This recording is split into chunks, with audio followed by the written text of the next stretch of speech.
In the ancient land of the city stirred with noise, chants echoing from temple walls, incense smoke rising in waves as people bowed to gods of stone. Fires burned in every corner, but amid the crowd, one man stood apart: Abraham. He did not bow, he did not chant, he only watched and listened, as if waiting for a voice that no one else could hear. He moved through narrow stone alleys, the sounds of chanting and footsteps echoing behind him. With each step, the noise of the world faded.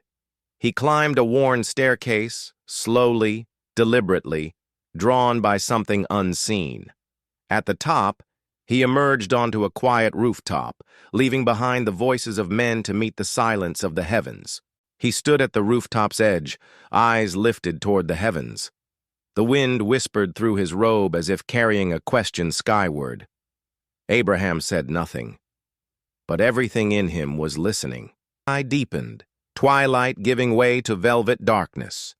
One by one, stars began to appear, faint, then brighter, as if heaven itself had drawn near to watch. Abraham's eyes never left them. In their silent shimmer, he saw more than light. He saw a promise waiting to be spoken. He remained still, surrounded by silence and stars. The city behind him faded into the night, but he did not turn back. In that quiet moment, beneath eternity's gaze, Abraham knew something greater was coming. Morning broke softly over the desert edge of Abraham sat alone, the first light of dawn stretching across the sand. The city behind him still slept. His eyes searched the horizon, not for land, but for something eternal. The silence felt full, as if waiting for a word that would change everything. Then, without sound, a presence stirred in his spirit. A whisper, a call, not from earth, but from heaven. Go. Leave your country, your people, your father's house. Go. To the land I will show you. He did not see a path, but he knew the voice, and that was enough. He rose slowly and stepped into the tent. Sarah turned to him, her eyes searching his.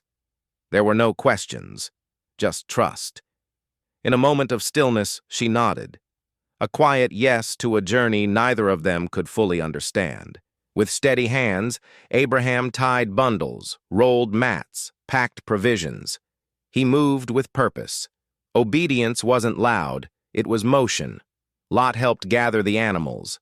The camp buzzed softly, no panic, just preparation for the unknown. The family stepped beyond the stone gates. Between the pillars of they passed into a new life. Abraham's robe caught the wind. The camels grunted, the sky widened before them. Behind was comfort.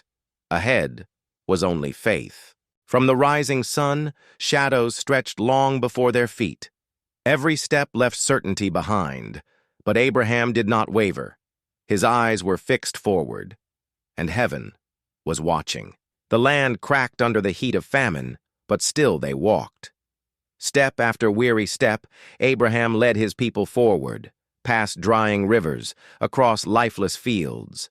Dust clung to their robes, and the sun showed no mercy. But even in silence, Abraham believed the journey had purpose. They entered Egypt, foreign, towering, full of eyes. The language was strange, the customs unfamiliar. Abraham moved carefully, aware of every glance. Among gold and linen, they were outsiders, strangers with a story no one could yet understand. He watched. He waited. The fear was real, but so was the promise. He did not speak much. He prayed more. And though the world around him pulsed with uncertainty, he stood firm, trusting that he had not been led here in vain. The land could no longer hold them both. Lot looked to the lush valleys. Abraham watched him go, heart heavy but unshaken. Sometimes obedience means letting go, even of family. 2 men, 2 paths, 1 purpose, still unfolding. News came that Lot had been taken. Abraham didn't hesitate. He gathered his men, not warriors but shepherds, and rode. Dust rose behind them. He moved not in rage, but with resolve, a man of peace, willing to fight for those he loved. After the battle, he stood on a quiet hill. No crown, no celebration, just wind and sky and the steady beat of his heart. He was not alone, not ever. Even in trial, the voice still led him forward. The fire crackled, casting long shadows across the sand. Abraham sat alone beneath the stars, his thoughts louder than the night. The silence around him felt heavy, like the weight of every unanswered question. The promise was still unfulfilled, and he was. Sarah watched him. She said nothing, but her eyes carried the ache of years. They had believed. They had followed. But where was the child? Where was the laughter they had been promised? Abraham looked to the heavens, the flicker of flame in his eyes. "Lord," he whispered, "you've given me everything except an heir." His voice cracked, not in anger but in weariness. Even faith at times feels like a question. Then, no sound, no flash, but the stars above him seemed to shift, brighter, closer, as if heaven had drawn near to answer. The sky was alive with promise, written not in ink, but in light. "Look up," the voice said without speaking. "Count the stars if you can. So shall your offspring be." It was not loud, but it was eternal, a vow written in galaxies, a covenant cast in constellations. And in that moment his heart steadied. The fire still crackled, the night still stretched wide, but the doubt, it faded. In its place, a quiet, unwavering trust took root. Abraham believed, and it was enough. The climb was steep, the morning air thin. Abraham walked in silence, wood on his back, the weight of obedience heavier than the bundle. Isaac walked beside him, innocent, trusting. Each step was a question, each breath a prayer. "Father," Isaac asked gently, "where is the lamb?" Abraham looked forward. The silence stretched. Then softly he said, "God will provide." It was all he had, and everything he needed. On the mountaintop, Abraham built the altar with trembling hands, stone by stone, wood stacked with care. He turned to Isaac. The boy did not resist. Trust met obedience. A sacred tension filled the air.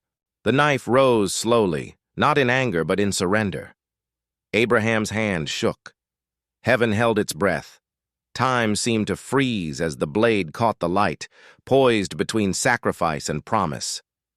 Then, light, a voice. "Abraham!" The angel appeared, radiant and firm. "Do not lay a hand on the boy." In the thicket, a ram stirred. Abraham turned, eyes wide with awe. The test was passed. He offered the ram in Isaac's place, and there, on that mountain, God renewed the covenant. Abraham stood not just as a father, but as a man of unwavering faith. A moment of mercy became a legacy of years past. The camp grew quiet. Isaac laughed under the same stars that once held only questions. Abraham, older now, sat beside him, no longer a wanderer, but a witness. The promise had taken root. Above them, the night sky bloomed with stars. Not just light, but legacy. Abraham looked up and saw nations waiting to be born, families not yet named, each star a flicker of what would come. He saw tribes and kings, tents and cities. From his faith would rise a people who would carry the covenant across generations, not by power, but by promise. A legacy not built by hands, but by belief.